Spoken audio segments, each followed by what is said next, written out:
ole masain la lisua Krista bingin chibai kabu cheu hun lo om tak pathianin min pe ka wangin min fakinom rose amen voin hun lo om tak kan changa he kan rong bol pui du tak pukeo te chu kuate ni ni theya suba ka kan ho tu te puate te thele tho pui te nau te then khat sol eng lama baptist ko khara rong bol nei nan kala tin voin ni a hian hun rang ami te mani ve nga le ko khana te in khom na kan nei to nuwa pathian ram awang le ama kan mangai na awang le tin pathian thu tak be se na awanga hetianga kan in khom hi aro pui ka te tak zeta chutiang huna ke po hun kaman thia wangin lom thu ma sain ka soyani minute som panga chunga khung len fek ka tum do na nga maro chu chu ta chuan report tlem o mga yawangin po ni se report tlem kan pe pasanga kan how to ten an soi to angin thathum chung Myanmar rongbol na niin ka oma he Myanmar hi mi million somngale pali chuang omna state som pali omna ramani ve wangin rin ain alo zau ve renga Mission for Christ anga kan malak na apo state parroga ma kan lameka chuti anga malak na ni awangin field tin report han pedon nila arreilo to kona manilok tun tuma kan program apo Mandalaya mission conference kan neya rongbol tu via somli le somai karan lo kan no pangne mi sa don kar khat training kan neya Om bercu kan prombol tu te feel director te le feel om te an khat sia report an pe kha rei thei rei lo thei si lo wa amin te kan an siam sak le thina in tharuna na khop maya chu tiang ania wangin avai chuan ka soi seng lawang ole tun tu ma hian abi takin thathum chung rongbol na stay paruka rongbol na kaneya crusade mun nia kem te po kan nei poka missionary training kan nei boka tin abik takin Shan State Rakhine State ale Naga region a rongbolna kan neya khai khom zong an soi tamayla lal iswa ring tu chandam na chang lal iswa an rin na thupuan din pui thei mi sang ai them lo pathian ni pe ni chu chuan ni ti e ma tin chu ai ma ka lom le sual na chu zanin khom na potle ka soi towa chan chin than la khengai mya lo lal iswa ming la khengai lo tene na chan chin tha ka hil khan mi ti lim dara long ten kan kala ke ten kan kala mun ten kan na ga region a phei chuanin pai the kal ve a chai na sia thade mahinya man klom ai ngai to chuan thate wania pu du na chuang ve toin kring ni khat chuan man te kha rupi sanga te nia han holo ka thei bok si lo wa tha takania ni ma sala pathian na thona sala kan muwa mi Christian lan ni mi alo mi so zadon lai tu tuma la ni suan ring bok ani pathian ko no se soi boria tama maro chu in khom na ka soi zem zem to wangin zan in khom na tel thei lo ka chu kan lep chu ni to mai ro se tiang khan kan du to mayange tin tu na hian a rongbol na khai khom zong chuan an soi Thailand national coordinator kan nei awangin khilai rongbol na po pathian zara akal chauzela tu na hianin kan partners rongbol puite Lahu Baptist Association te Shan State kan rongbol puite nia Naka Baptist Convention of Myanmar kan rongbol puite nia heng te kaltang hian ko khan loading ho hi an ma ni en kol chauzela kan da kan partnership atanga ko khan ronding man ne kan meeting pa kanan soi ho khan ko khan som ni chong lo ding der to ni lal pa fikrom rose tu wangin kan mission rongbol na Mission for Christ mission organization kan ni na ang hian Myanmar ram chunga po pathianin min huai zelani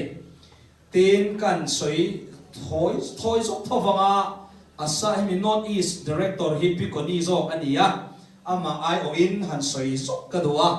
ani po hei Delhi lama ke man neya mi zali zathum somale zali inkar ke man neya la li swa ring tu tam tak pathian ina pe ni tin tu na hian Bangalore non formal theological education changa consulting nein an omboka tin helaya bi takin helai local unau te point kan ke ta na poi mo a ka soi du chu tu na hian in kumina tang hian Amri Baptist Association ho hemi Amri ho hi mi nuai thum lai an oma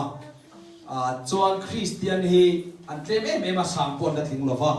chuwa chuan hemi huna be pui thak tur hian Amri Baptist Association ho ne MOU tu na hian kan siam me ka ka thlen thak hian kan sign don ani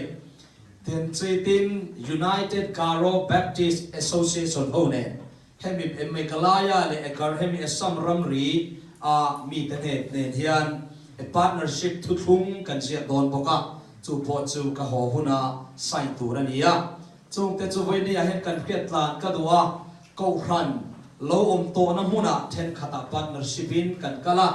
tin arbena ko ran mi lo na huna le mamo na huna ero chuan local ang te pon tura kan nan ngai thata ang chi te pon mission for Christ hian na sakakin ma ala ne hei hi kan tho ho na ta na poi mo wangin kan khai khom de win kan soi ni serangin pathian na tho hetiang alal pa chun zum zela wangin dal paf kilom ro se pathian ram ta na kan thon abi takin mission kalbi kan ni awangin feel ten khata chuan aseng khom na kan thok zung zung na theina de po mai the ten la ya chuan ke manin lo kan va ti chopa kan va sam chopa khatiang te po alo manga ten khata chuan chien tu ko na te po alo manga chu wangin mission for Christ rombol na kan thopui zong zong voina local lo he kan thu cha ngai thatu kan u naw te point in tho rim na thil pe in pe na pakhat ma thon lo gani tu na hian in Myanmar ram ringo ta po thok tu tent making missionary tane chuan somnga ve na noma chu wang chuan in khang zong zong han soi sak don chuan a hu ne na dai thot lo wa chu wang chuan in thil pe rutak he voini a hian a thon mia lo vani ti lo hemo lang chu thil pe tu zong zong te po in tha thum mia su chu wang chuan tun chuma kan an zin na then khat pe chu azana kan an in khoma kalung the chelet ling lek leka solar kan an nei ve a dai rei lo khop maya a dai to lang lawa kan mobile phone te kan in khoma ni hallelujah pui te masin mi sing chuang mai khu set ai chu la du zo ka dia ke po ka lim khop mai chu ni selangin ti khan minute pasani ve ka mang to ten to na pathian thu cha kan lu nga mai do na voina pathian thu cha in ne na ka soi du kan zur howata na ka du chu pathian maintaining our life with God pathian ne na kan nun chun zom zer na kha voinia ka soi do na thu pali te in ka soi do na ni juda le khathon chu juda le khathon bung khat cha oma cha somdi pakhat na le somni le palni na lo ngai thang chatuan nun na nei tir na khop sorry somni le ni khat na zo mania ni ma sela du tak te u nang ni zong in rin chan thiang lim ber chunga chuan nang ma ni in rem chavin tharau thiang lema tong ta in chatuan nun na nei tir na kho kan lalpa Isua Krista khongai na chunga chungin pathian mangai na chuan in vong tharo pathian na thu kan chiar te kan zatan mal som ro se amen voinia hian ring tu te nuna thil poi mo lutu pathian ne na kan nun dun na chom nun na konga thil poi mo bible na minzir tir pali te soi kadwa ona te voinia hian pathian in khofela a ring tu te min la da hi avalo ro pui te lul em ti ngai tu ngai lo mai the kan thi huna van ram thet tu ringota van nga kai kin kan om mai lo wa pathian ai o a che chuak tu ni turin ama ai o a ataksa kan ni na anga khovel mun tim le ram tina chan chim tha puang dar tu tur le midam tak ane na khoi theng turin pathian in ke ma ni athil tum ro pui ta kan ya ni chu kho vera kan dam chan ani lalpa fakinom ro se dam chan dam kan nei mia lo in le lo kan ti te dam chan an ni mia lo Joma chon voinia in sit mia suam cheu ti ka bil du chewa tu ma in sit tur ka nom lo ke ma nia tharau thiang rim pathian chenga ama nen pum khat kan nia chu ta chuani kan din muni alo voro puite lule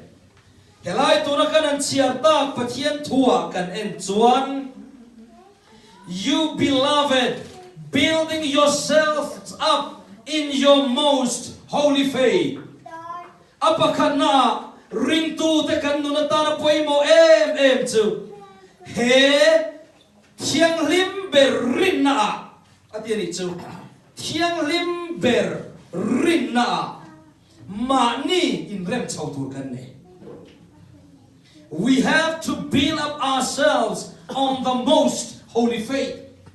Bible ina min zir tir hi heta hian rin na ron so hian doctrine ani lova kau kanina kan nei thurin ang anilo faith ania rin na tel lovin pathian lom tir thei ani re lo vai nia rin na wangin pathian ma thiam chang kan nia rin na wangin eng kim nei tu kan nia rin na wangin pathian ma mi fel kan lo ni to a kan rin na in nga chan chu ama ania a thodak chu kan rin na in nga na ni chu rin na chuan lo in remang che You need to build up yourself in that faith. Unaw te venia hian chu poi mo claim ka ria. Herin na ko kan puitin kan in rem chawangai. Ani le rin na faith ti pung tur chon engai mo. Rin na chu hian na lo kala. Hian na chu pathian thuin ani ti sia. Chu wang chuanin pathian thu tak zirna pathian thu tak ngai khak na pathian thu tak meditate ngai tua na te mangkhan rina in rem chawang u chu chuan fellowship kan ti te po apoi mo na nia pathian thu tak in zirtir na kan ti te tu na nga lo kala ngai khak te apoi mo te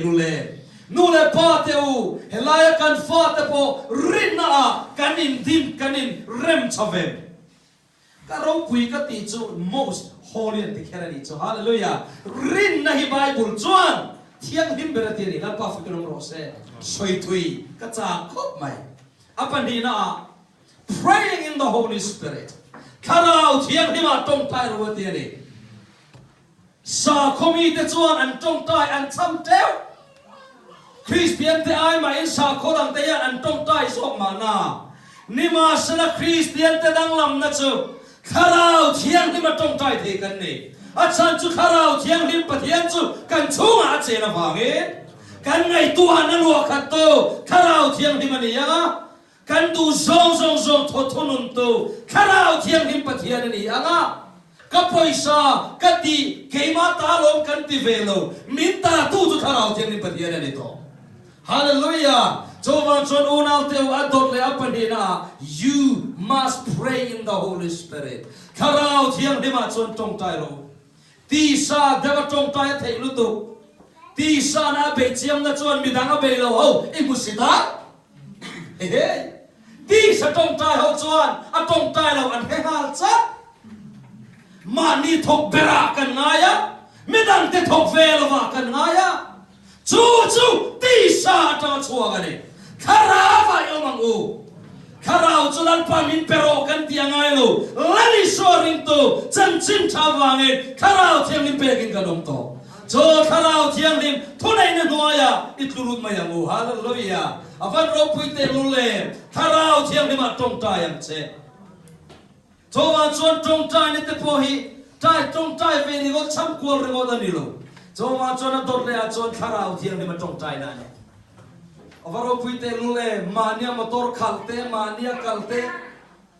avalung le thalo te lule pathian ne na kanin bia po the ni siwa asi di awangin ama ne chunglo chat lovin kanin betheya